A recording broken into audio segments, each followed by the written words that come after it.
This is Mary a year ago. She's awfully stressed, even though she shouldn't be. She has a nice family, nice friends, and lives in a wonderful town where she and her kids are very involved. But managing her calendar is crazy. She hand enters events from schools, sports, and community websites. She's bombarded with emails and flyers about schedules for practices, school events, scout meetings, and kids classes that she has to remember to put on her calendar. And for groups she runs, she has to repeatedly send around reminder emails about those dates. And last second changes for important things? Well, sometimes she doesn't find out about them at all. Then one day, Burbio.com came to Mary's town, and it all changed. Burbio.com allows Mary to find, add, and sync important local calendars and has become a home screen for her daily life. She easily registered, searched for local calendars, clicked to add events to her Burbio calendar, and synced to her iPhone. And Burbio works across all devices, so her husband Jim synced to his Google Calendar. Burbio also allows Mary and Jim to subscribe to calendars and get notified automatically when something changes. Putting a group calendar on Burbio is free, fast, and easy, and is great for organizers of school groups, nonprofits, sports teams, and all kinds of activities. Mary put her PTA calendar on Burbio, invited members to view and subscribe to it, and now when she updates the calendar, everyone finds out immediately. She also created and shared calendars for her Brownie troop and 2 carpools, while Jim put up a calendar for basketball team coaches. Local business, government, and community groups can also put calendars up on Burbio for free to promote their activities to the community. Mary now goes to Burbio every morning and several times a day to check her schedule and get local calendar and event recommendations. Yesterday, Mary was alerted that after-school chess class was canceled, discovered a kids' library event, and got a reminder about recycling pickup. Meanwhile, Jim was notified about a time change for his men's softball game and found a great local concert. So, what used to be stressful is now simple and easy. Try Burbio.com today. It will change the way you live.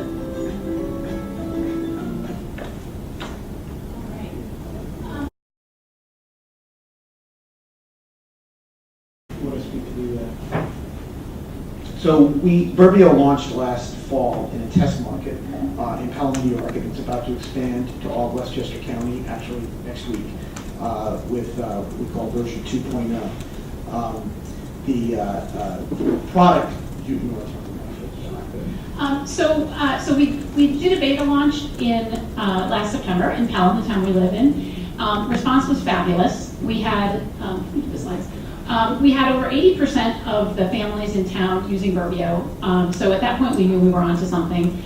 We had dozens of groups putting up their calendars. We had sports, CCD classes, schools, PTAs. And the great thing about it is they did all the promotion for us because they would put their group up and then they would send an email out to all their members saying, if you want to find out what's going on with our organization, click on this link and go to Burbio and check it out. So everything, like I said, kind of surpassed our expectations. So at that point, we decided that this was, certainly something that could expand. So our what we're working on now is going to all of Westchester, and the way we are kind of getting our content is through a couple different sources. One is, generating our own because there are calendar feeds with public information for schools, sports leagues, government activities, meetings, and things like that we can put up ourselves. And then we obviously go into the communities and encourage the group leaders and community organizations to put up their own and manage their own calendars. So we've got this public, kind of access piece, and then in order to encourage the local communities, we've actually hired what we're calling town curators in 10 towns throughout Westchester, and they are basically kind of doing a little bit of a roadshow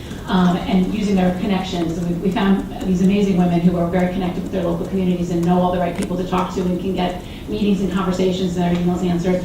And they're very excited to get going now that we've got a live product out there and get the calendars up and then get those organizations, again, promoting for us. The monetization model is really to use this as a way for really super targeted advertising. Between the fact that we know time, location, and interests, it's really just a great platform. So similar to what Twitter, Facebook, and LinkedIn are doing with their targeted advertising, we can do the same thing. In terms of overhead structure, one of the things, these hyperlocal models like Patch and some of these other organizations that have had some trouble, one of the things that we have is we have a very low overhead structure. Our content essentially is free. Like I said, we can use public calendar information, and then we have the community organizations that are putting, essentially using user-generated content. So for an entire county, basically, with a couple $100,000, we can launch with these curators to get things going and some back-end help getting some of the content up. And then the revenue opportunity in each one of those communities is probably someplace between 1 and 3 million if it were really firing on all cylinders. So definitely a lot of revenue potential there. So far, we've raised $500,000 in a convertible note. Our goal is, that money is to do our Westchester launch, and then hopefully into Fairfield and some other counties on top of that. If we can get $3 million, that would really kind of be the capital that we would need to replicate, and get across more DMAs. As we said, our curated approach is very, similar in terms of how we would expand to Yelp, OpenTable, and Uber, who have kind of really gone into a local market and dominated, and then moved from market to market. So that's kind of how we see our expansion happening. And then our focus would then be on, a strategic exit. And the other thing I'll add is part of building the playbook, we're going to put a lot of measurement in place so we know why people use the site, what attracts people to the site, and really drill down on that. And that's one of the reasons why we're excited being part of this program, because we have to be able to build that playbook. I think our philosophy is we didn't want to raise money unless we thought we could be successful, and we certainly wouldn't want to go out and raise venture capital unless we felt like we had as much predictability.